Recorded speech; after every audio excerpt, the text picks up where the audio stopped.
नमस्कार।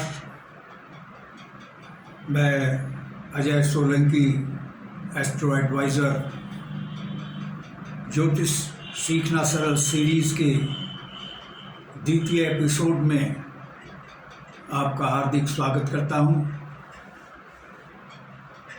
इससे पूर्व प्रथम एपिसोड में मैंने आपको राशियों के गुण स्वभाव के विषय में बतलाया था और भय चक्र के विषय में भी जिक्र किया था। इस एपिसोड में मैं आपको बतलाना चाहूँगा कि भय चक्र काल पुरुष का प्रतिनिधित्व करता है, जो कि 12 राशियों से बना होता है। ये 12 राशियाँ जातक जातिका के विभिन्न अंगों को संबोधित करती हैं, यानी उनके अंगों का भी प्रतिनिधित्व करती हैं।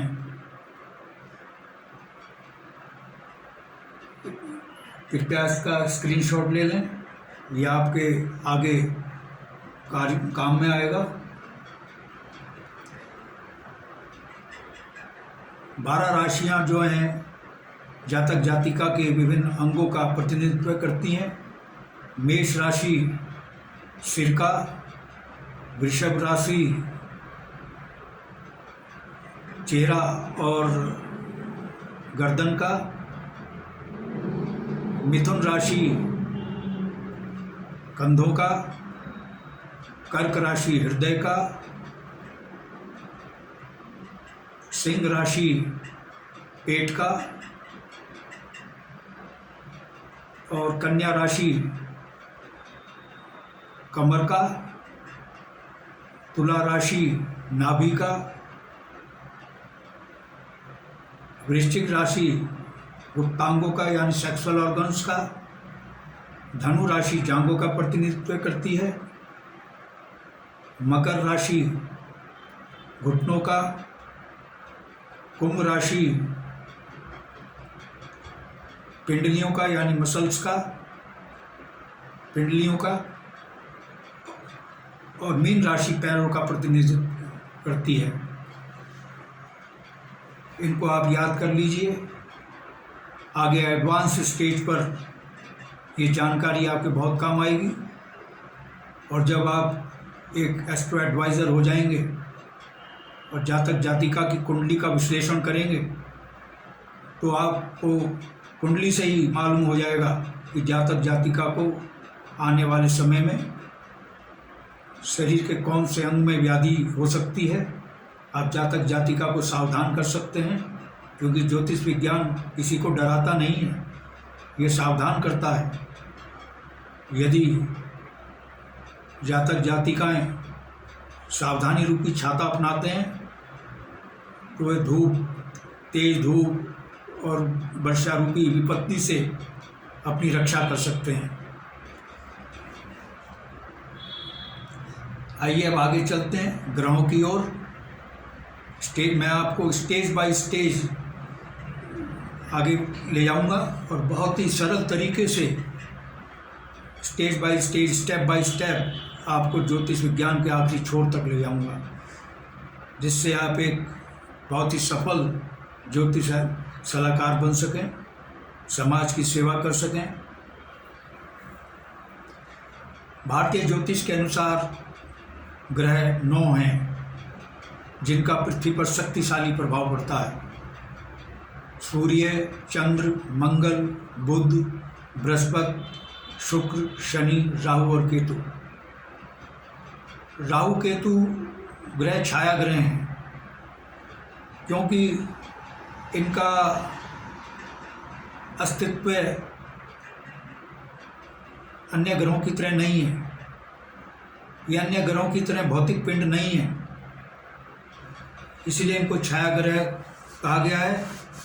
लेकिन भारत के प्राचीन ऋषि मुनि रूपी वैज्ञानिकों ने इनको फलित ज्योतिष में शामिल किया, क्योंकि इनका प्रभाव भी शक्तिशाली प्रभाव मानव जीवन पर पड़ता है।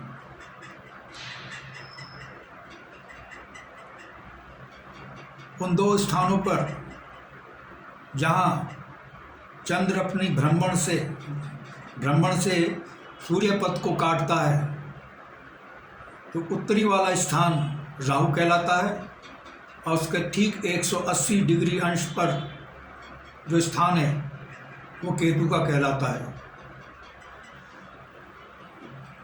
वेस्टर्न एस्ट्रोलॉजी में यानी पाश्चात्य ज्योतिष में भी राहु केतु को मान्यता दी जाने लगी है, लेकिन अभी भी वो राहु केतु के स्थान पर आधुनिक समय में खोजे गए ग्रह हर्शल, यूरेनस, नेपच्यून और प्लूटो को महत्व देते हैं। भारतीय ज्योतिष में इनको महत्व नहीं दिया जाता। इसका कारण है कि ये पृथ्वी से अन्य ग्रहों की तुलना में बहुत दूर हैं और उनकी भ्रमण गति भी बहुत धीरे है, इसलिए इनका प्रभाव मानव जीवन पर नहीं पड़ता है। हाँ, विश्व पर यानी देशों की दिनचर्या पर इनका प्रभाव अवश्य पड़ सकता है। इसीलिए भारतीय ज्योतिषाचार्यों ने इनको फलित ज्योतिष में शामिल नहीं किया है, इसलिए इनको हम अपने सिलेबस में शामिल नहीं करेंगे। मित्रों, अगर आपने मेरा चैनल सब्सक्राइब नहीं किया है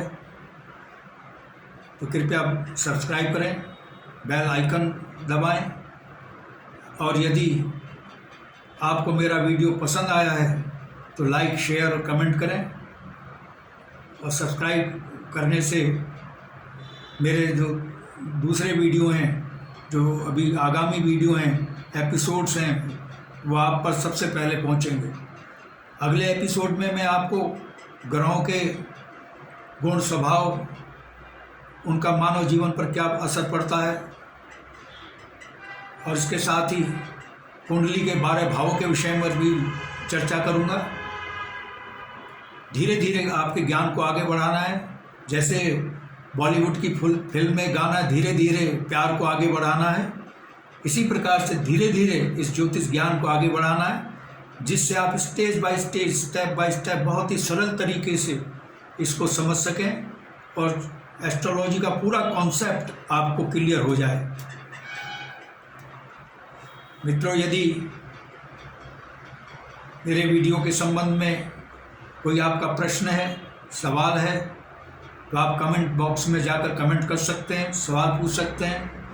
यदि आपको अपनी कुंडली का विश्लेषण कराना है तो आप मुझसे व्हाट्सएप नंबर 9411777696 ये और दूसरा नंबर 9058105739 पर, जो कि मैंने बोर्ड पर लिख दिया है, उस पर संपर्क कर सकते हैं। और अपनी कुंडली बनवाना चाहते हैं या कुंडली के बारे में या अपने भविष्य, भूत, वर्तमान, भविष्य के विषय में जानना चाहते हैं तो आप अपनी जन्म तिथि, जन्म समय, जन्म स्थान अवश्य भेजें, तभी आपके प्रश्नों का उत्तर देना संभव होगा। बस आज इतना ही। धन्यवाद। फिर मिलेंगे अगले एपिसोड में, तृतीय एपिसोड में। नमस्कार।